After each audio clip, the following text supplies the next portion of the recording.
কক্সবাজার তো অনেক ঘুরিয়ে লাইছি আজ বিকালবেলা ঘুরতে এলাম পাটুয়ারটেক সি বিচে দেখছেন এই পাটুয়ারটেক সি বিচের দৃশ্যটা সত্যি অসাধারণ দেখতে একেবারে সেন্ট মার্টিনের মতো তাই আস্তে আস্তে গুড়ি গুড়ি হায় যাই সামনের দিকে দেখলাম বড় বড় হাতর মা উড়ে হাতরে গুণের ভিতরে যদি হরি যায় কি অবস্থা হইব আঙ্গ তাই আস্তে আস্তে করি যাই এর কারণ হাতরে গুণ অনেক হিসলা যদি হরি যায় তো সর্বনাশ হয়ে যাব তার বউ কয় তুমি একখানা খারাপ আই আনতি হানি দিয়ে এত ভাল লাগে না জুতা যদি ভিজি দেয় তাহলে এগুন শুকাইব কেমনে একখানা হরি যেতে লাগছিলাম তার বউ কয় হোস দি খারো আই কোগা ছবি তুলি দিত দিয়ে হানি এর আর বোর সাবধান হানি আইলে আই কিন্তু ছবি তুলতাম না দেখছেন একখানা হোস দি খারাইছি নায়কের মতো দেই আনি বউ আনদি ছবি তুলের তো ছবি তুলতে খারাইছি ও মা জোয়ারের ফানি আই আর তো ভিজাই দিছে আর তো সেই মেজাজ গরম হয়ে গেছে আর বউরে চেতিমেতি কইছে তো তোমার ছবি তোলা লাগতো না তুই আরে মোবাইল গিয়ে দাও তোমার ছবি তুই তোলো আর ছবি আই তুলি আই আর ছবি তুলতে না জুতা মুতা ভিজি গেছে এগুন কন শুকামো আই নিজেই জানি না ইয়ানে খালি হানি আর বালু আর বড্ডা বড্ডা হাতর তা হাতের এগুন সাই সাই সাবধানে আইতে হয় আর যদি হাতরের ভিতরে হরি যায় তাহলে কিন্তু অবস্থা খারাপ হয়ে যায় দেখছেন নি আর বললো গাই ডাক করি কই মোবাইল দিয়ে তো তোমার ছবি তোলন লাগতো না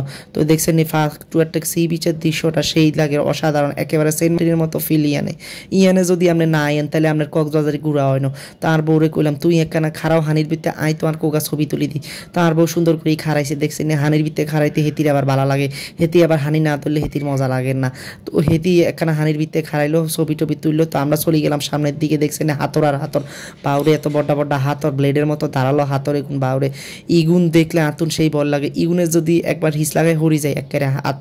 ভাঙ্গি একটা ঠ্যাং ঠুং ভাঙ্গি হসপিটালে ভর্তি হন লাগবে বাউরে ব্লেডের মতো দাঁড়ালো হাতর এগুন তা আমরা একটু একটু করে সামনের দিকে আগে দেখছেন দূরে দেখা যায় আস্তে আস্তে সূর্যাস্ত হইব বিকালবেলা তো মেলা মানুষ আইছে আমরা বেশি দেরি করিয়া লাইছি তো আস্তে আস্তে যাই সামনের দিকে যেহেতু আমরা ফটোগ্রাফার দিকে কোগা ছবি তুলামু তো ফটোগ্রাফার বাইরে কইলাম আমনেও আয়ের আঙ্গ হিসেইছে হেতেও আয়ের আমগো হিসেইছে একখানা সামনে যান সুন্দর করে কোগা ছবি তুলি দিব হোলাইন এগুন সামনে খাড়াই রয়েছে ইলে আমরা একখানা অপেক্ষা করি যেহেতু এখন জোয়ারের সময় তাই বড় বড় ঢেউয়ের বড় বড় হানি ঢেউয়ের তো দেখতে সুন্দরই লাগে একদিকে সমুদ্র একদিকে পাথর আরেকদিকে সূর্যাস্ত হইব এই দ্বীপটা আসলেই একেবারে দেখতে পুরা সেন্ট মার্টিন দ্বীপের মতো সত্যি অসাধারণ এই সি বিচের এক পাশে আছে পাহাড় আরেক পাশে আছে সমুদ্র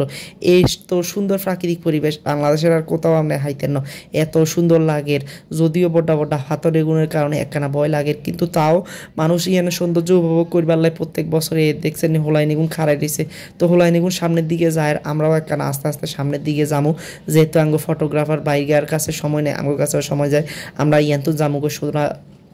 ইনানি বিছে তো দেখছেন নি তো আই একখানা নিজের ভিডিও নিজে করি দেখছেন নি আর হিসন দি বড্ডা বড্ডা পাহাড় এখন কি সুন্দর লাগতেছে এই প্রাকৃতিক পরিবেশটা একদিকে সমুদ্র আরেকদিকে পাহাড় খুব সুন্দর লাগতেছে দৃশ্যটা তো ভাই এগা আঙ্গরে ডাকের আইন ভাই গাড়িতে উঠে তা আমরা কই না ভাই আঙ্গ সময় নেই আজ আর গাড়িতে উঠতাম না গাড়িতে আরেকবার আইলে উঠবো দেখছেন নি কি সুন্দর এক পাশে সমুদ্র আরেক পাশে পাহাড় দেখতে অসাধারণ লাগতেছে তার বউ কই দাও তোমার কোগা ছবি তুলতে আই কই না আর ছবি তোলা লাগতো না আর ছবি তোলা শেষ তো আমরা সূর্যাস্তের অপেক্ষায় আছি একদিকে সূর্যাস্ত যাইব কি সুন্দর একটা দৃশ্য অসাধারণ লাগতেছে তো বন্ধুরা আঙ্গো ভিডিওকে যদি আপনাকে ভালো লাগি থাকে অবশ্যই আঙ্গো ভিডিওকে লাইক কমেন্ট শেয়ার করে দিবেন আর আমগো সব সময় পাশে থাকবেন যাতে আপনাকে নতুন নতুন ভিডিও আনতে পারি ধন্যবাদ আপনাকে।